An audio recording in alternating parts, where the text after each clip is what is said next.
মানুষ যখন কোনো শক্তি লাভ করে তখন সে নিজেকে বলশালী মনে করে। শক্তি লাভ করলেই তার মধ্যে অহংকার চলে আসে, অভিমান চলে আসে। তার কারণ হলো সে একটা সহজ কথা বুঝতেই পারে না। এই সব যা হচ্ছে সময়ের জন্য হচ্ছে। সময়ের থেকে বেশি বলশালী আর কেউ নেই। এই সময়ের জন্যই রাবণ ভক্তি দ্বারা কৈলাস পর্বত তুলে নিয়েছিলেন। আবার সেই সময়ের জন্যই, সেই কারণেই রাবণকে বধ হতে হলো। তার সাথে সাথে রাক্ষস কুলও ধ্বংস হয়েছিল এবং লঙ্কাও ভস্ম হয়ে গেছিল। দেখতে গেলে জন্ম থেকে মৃত্যু পর্যন্ত এই যে সময়, সেটাই হলো জীবন। কিন্তু তার মধ্যেও যা সময় আসে কোনো কারণেই আসে। সেই সময় আমরা যাপন করে কিছু শিখতে পারি।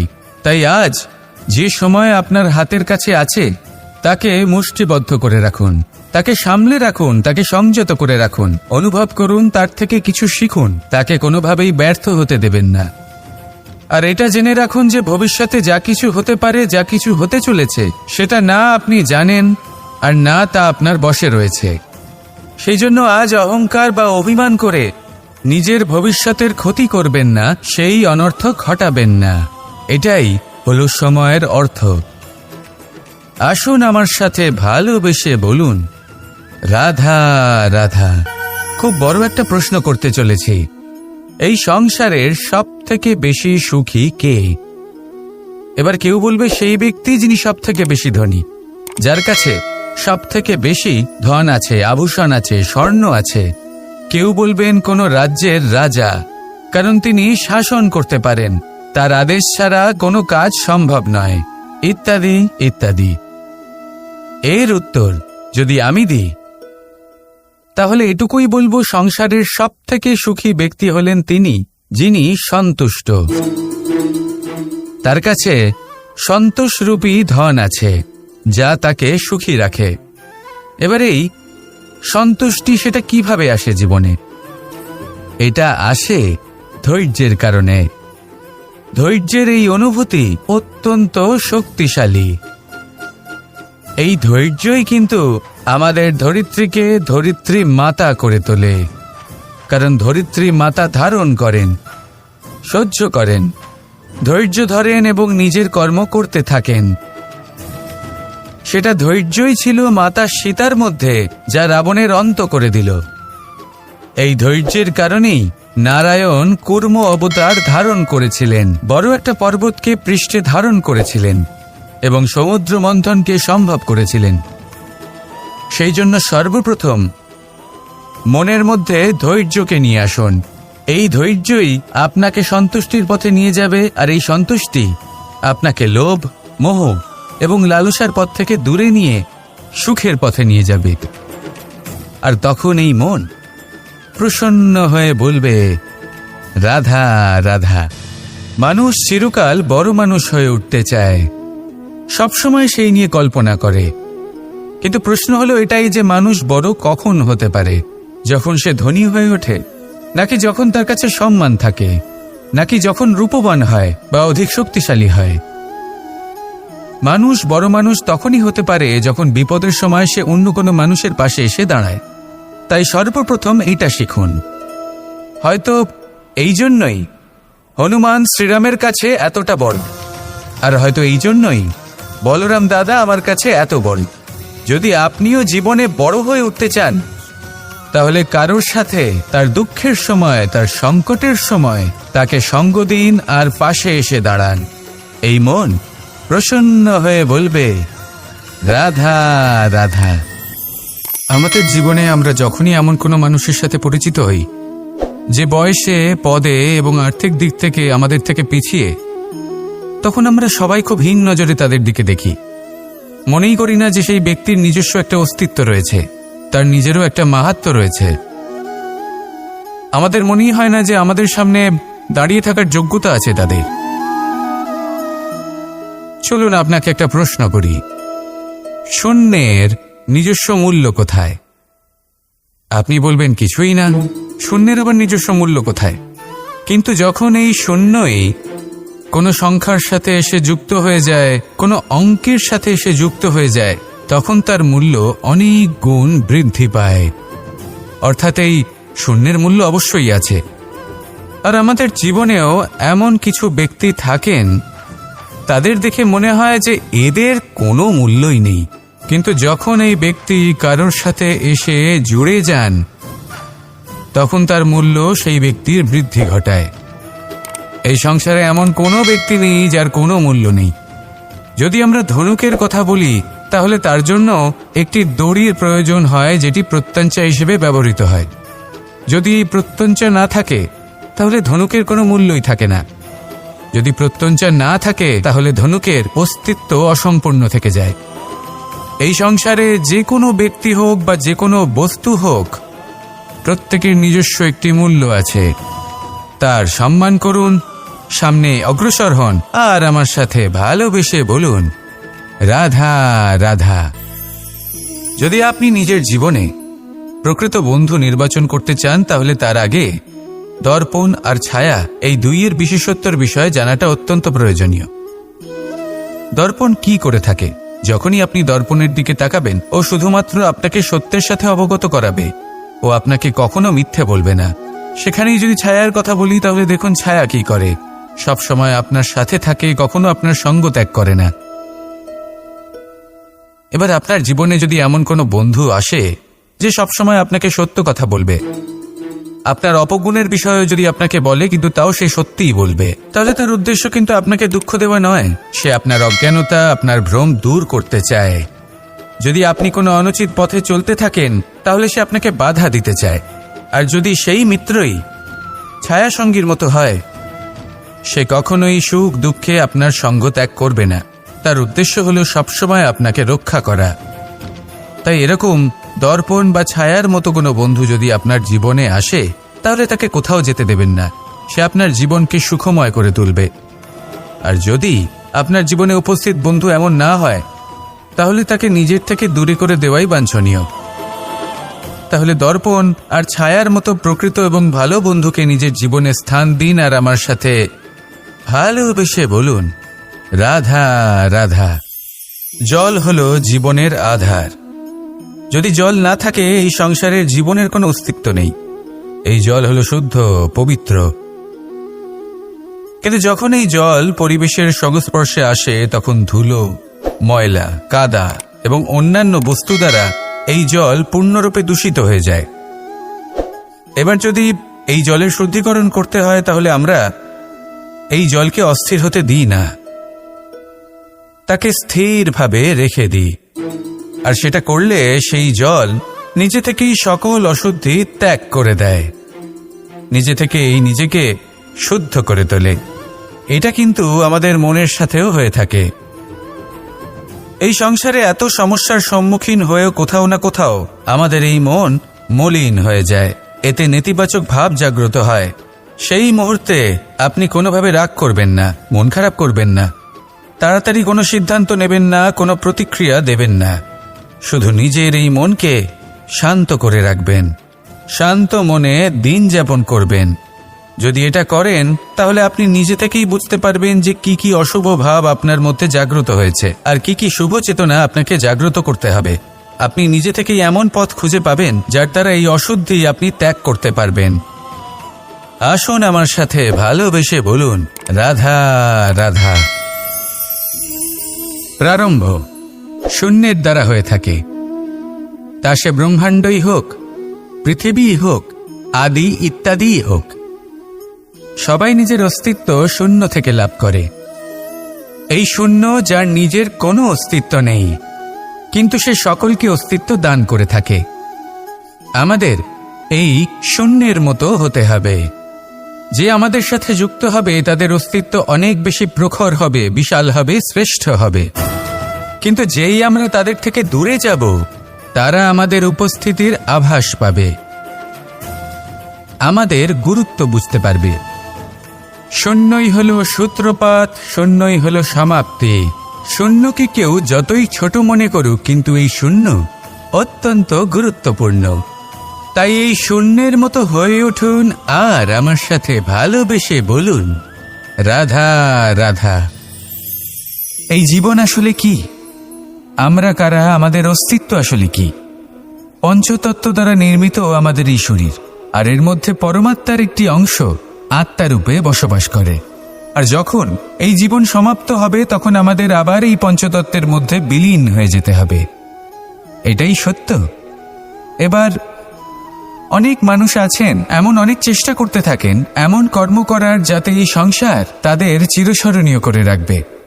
কিন্তু এই জীবন আসলে কি?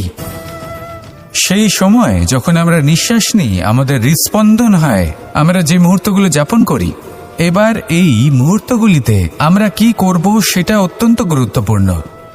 আমরা কি অহংকার করব নাকি পরোপকার করব? এই সৃষ্টিকে বেঁধে রাখার চেষ্টা করব নাকি নিজেকে উন্নত করে তোলার চেষ্টা করব? এটাই শিক্ষা যে বল হোক বা কায়া, এর প্রতি আমাদের না অহংকার করা উচিত আর না মোহ।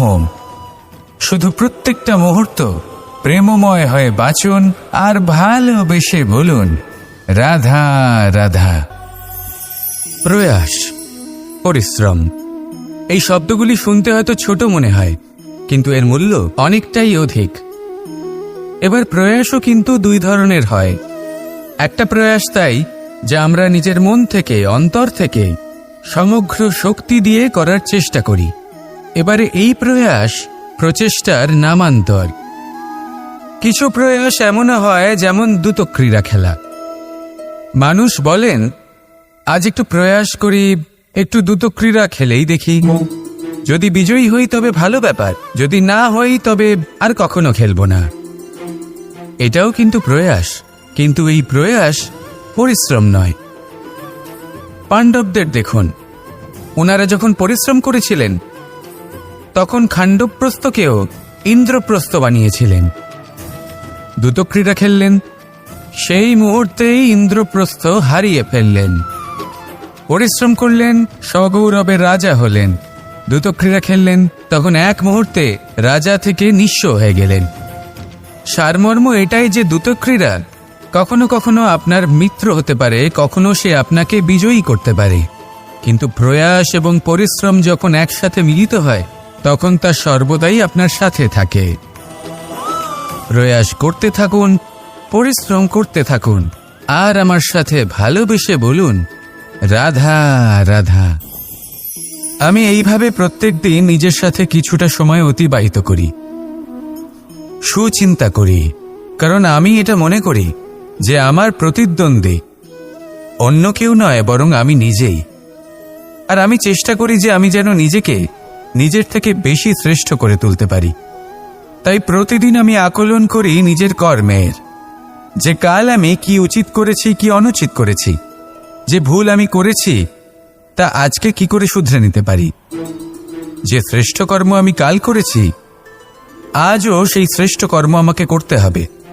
শুধু এই প্রক্রিয়াতেই আমি নিজেকে শ্রেষ্ঠ ব্যক্তি, শ্রেষ্ঠ রাজা, একজন শ্রেষ্ঠ পিতা, পুত্র করে তুলি। এইভাবেই আমি একজন শ্রেষ্ঠ মানুষ হয়ে উঠি। আপনিও এই কথা মনে রাখবেন যে আপনার প্রতিস্পর্ধা অন্য কারোর সাথে নয় বরং নিজের সাথে। তাই নিজের কর্মের আকলন করুন, নিজের মধ্যে যে দোষ আছে তা ত্যাগ করুন, নিজেকে শুধরে ফেলুন।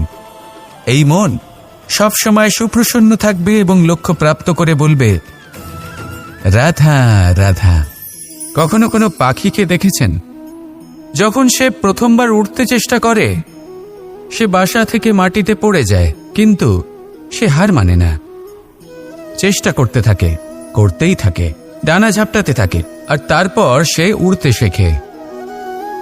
গোল শালগ্রাম শিলাকে দেখুন, পর্বত থেকে খসে পড়ে, ধাক্কা খায়, জলের প্রবাহ দ্বারা ঘর্ষিত হয়, তারপরে তা শালগ্রামে পরিণত হয়। ভেবে দেখুন, যদি কোনো পাখি প্রথমবার উড়তে গিয়ে এটা ভাবে যে না না, যদি আমি পড়ে যাই তবে, আমার যদি আঘাত লাগে তবে, আর যদি ভয়ের কারণে সে শুরুই না করতে পারে, চেষ্টাই না করে, তাহলে কি সে উড়তে শিখবে? কখনোই নয়। এটাই আমাদের শিখতে হবে, প্রারম্ভ করতে হবে। তা অত্যন্ত গুরুত্বপূর্ণ। যখন আমরা কিছু শুরু করি তখন ভয় করে, কিন্তু যদি এটা না করেন জীবনে কখনো সামনে এগোতেই পারবেন না। হতেই পারে প্রারম্ভ করার পরে আপনি পড়ে যাবেন, বারবার নিচে পড়ে যাবেন, কিন্তু যদি নিরন্তর চেষ্টা করতে থাকেন তাহলে একদিন না একদিন আপনি অবশ্যই সফল হবেন। এই শুরু করাটাই সব থেকে বেশি কঠিন। এর দ্বারা ভয়ভীত হবেন না। আসুন আর আমার সাথে ভালোবেসে বলুন, রাধা রাধা। এই সংসারে নির্মাণের বিষয়ে জ্ঞান লাভ করার পূর্বে ধ্বংসের বিজ্ঞান বুঝে নেওয়াও খুব প্রয়োজনীয়। যখনই আমরা ব্যায়াম করি তখন কি হয়, আমাদের পুরনো মাংসপেশি নষ্ট হয়ে যায় এবং সেই মাংসপেশির স্থানে আমরা নতুন মাংসপেশির নির্মাণ করে থাকি। যেমন একটা নতুন ইমারত গড়ে তোলবার পূর্বে পুরাতন ইমারতকে ভঙ্গ করে দিতে হয়, তবেই তো সেই স্থান সজীব হবে, ঠিক কিনা? এবারে জ্ঞান এবং বিজ্ঞান ছাড়াও এমন কিছু আছে যা কিনা অত্যন্ত গুরুত্বপূর্ণ। তা হলো সীমা পার করে যাওয়া। এই যে সীমা, এই যে নিয়ম, তা মানুষের জন্যই বানানো, তাকে নিয়ন্ত্রণ করার জন্য তৈরি করা হয়েছে। এমন অনেক সীমা, এমন অনেক নিয়ম মানুষের জন্য অত্যন্ত মঙ্গলকারী। কিন্তু কিছু এমন সীমা আছে, কিছু এমন নিয়ম আছে যা মানুষের লঙ্ঘন করে যাওয়া অতি আবশ্যক। যতক্ষণ না এই সীমা লঙ্ঘন করছেন, নিজের নতুন অস্তিত্বকে খুঁজেই পাবেন না, সেই স্থানে পৌঁছতেই পারবেন না যেখানে সংসার তাকে চিরস্মরণীয় করে রাখবে। সেই জন্য জীবনে যাই করবেন, সীমা অতিক্রম করে যান। যদি পরিশ্রম করেন তাহলে সীমা অতিক্রম করে পরিশ্রম করুন। যদি লক্ষ্যের দিকে অগ্রসর হন তাহলে সীমা অতিক্রম করে অগ্রসর হন। কোনো সীমারেখা যাতে না থাকে, সেই সর্বোচ্চ স্থান দেখুন এবং অগ্রসর হন। এই সংসারে অগ্রসর হওয়ার জন্য এই সীমারেখা বুঝে নেওয়া এবং তা অতিক্রম করার জ্ঞান লাভ করা প্রয়োজনীয়। আসুন আমার সাথে ভালোবেসে বলুন, রাধা রাধা।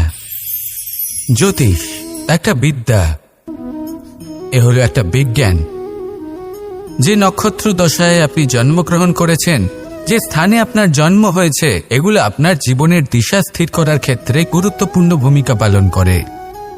কিন্তু যে রাশিতে আপনি জন্ম নিয়েছেন আর আপনার যা নাম স্থির হয়েছে, সেটা আপনার ভবিষ্যৎ নির্ধারণ করবে তা আবশ্যক নয়। রা দিয়ে রাম এবং রা দিয়ে রাবণ, এই দুজনের রাশি সমান ছিল, কিন্তু একজন নিজের শক্তির দুর্ব্যবহার করলেন। স্বর্ণ লঙ্কার অধিপতি রাবণ, চতুর্দিকে বিজয়ী হওয়া সেই ব্যক্তি নিজের পতনের সম্মুখীন হলেন। শ্রীরাম রাবণকে বধ করলেন। শ্রীরাম, যিনি নিজের কর্ম দ্বারা, নিজের পরিশ্রম দ্বারা ঈশ্বর উপাধি লাভ করেছিলেন, 14 বছরের বনবাস ভোগ করলেন, আর যখন বিপদে পড়লেন তখনও নিজের রাজ্যের সাহায্য নিলেন না। বনের মধ্যে নিজে বানর এবং ভাল্লুকদের নিয়ে একটি সেনাবাহিনী গড়ে তুললেন এবং রাবণকে তার কুকর্মের শাস্তি দিলেন। তাই সর্বদা এটা মনে রাখবেন, আপনার খ্যাতি, আপনার ভবিষ্যৎ আপনার কর্ম নির্ধারণ করে, আপনার রাশি নয়। তাই সবসময় শ্রেষ্ঠ কর্ম করুন আর আমার সাথে ভালোবেসে বলুন, রাধা রাধা। প্রজাপতি দেখেছেন কি সুন্দর হয়, তাই না? এই প্রজাপতি, ওদের দিকে তাকালে নিজের অজান্তেই নিজের মুখে হাসি ফুটে ওঠে। কিন্তু এই প্রজাপতি জন্ম থেকেই এমন দেখতে হয় না। জন্ম থেকে এদের কাছে ডানা থাকে না, এরা উড়তেও পারে না। যখন একটি প্রজাপতি জন্ম নেয় তখন প্রথমে ডিম অবস্থায় থাকে সে। আস্তে আস্তে সেই কবচ সে ভেঙে ফেলে, খুব পরিশ্রম করতে হয় তাকে। তারপর কীটের আকার ধারণ করে সে চলতে থাকে, অনেক কষ্ট সহ্য করতে হয়, অনেক পরিশ্রম করতে হয়। তারপর তার রূপ বদলে যায়, তারপরে তার ডানা গজায়, তারপরে সে উড়তে পারে। এই নিরন্তর পরিশ্রমই সাফল্যের মূল মন্ত্র হয়।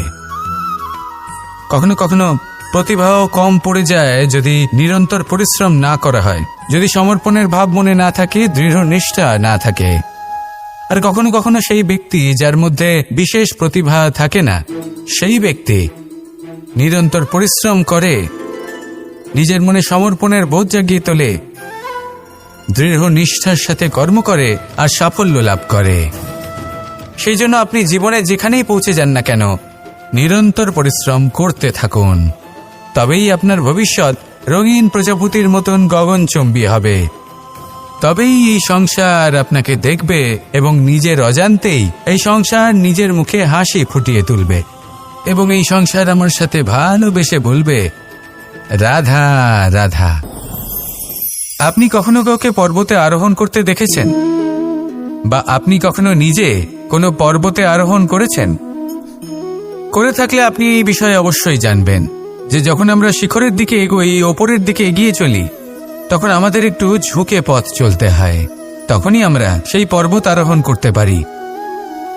কিন্তু যে ব্যক্তি নিচের দিকে ফিরে আসছেন, তিনি কিন্তু ঝুঁকে চলেন না, তিনি দৃঢ়ভাবে সোজা হয়ে নিচে নামেন। এই ভারসাম্য বজায় রাখার এই খেলাতে সংসারের একটা সার লুকিয়ে রয়েছে। যদি আপনিও জীবনে উঁচুতে উঠতে চান, শিখরে পৌঁছতে চান, তাহলে আপনাকেও নত হয়ে বিনম্র হয়ে সামনে এগোতে হবে। সেখানে যদি আপনি বুক চিতিয়ে উদ্ধতভাবে অহংকার বোধ নিয়ে চলতে থাকেন, সেখান থেকেই আপনাকে নিচে নামতে হবে। কোনো ব্যক্তি তার বিনম্র স্বভাব দেখেই বোঝা যায় যে সেই ব্যক্তি সাফল্যের শিখর দেশে আরোহণ করছে নাকি নিচে তথা খাদের দিকে যাত্রা করছে। তাই সবসময় বিনম্র থাকুন, শ্রেষ্ঠ কর্ম করুন, পরিশ্রম করুন, আর আমার সাথে ভালোবেসে বলুন রাধা রাধা। কর্ণ, সূর্যপুত্র কর্ণ, স্বয়ং সূর্যের পুত্র, দেবী কুন্তীর প্রথম পুত্র।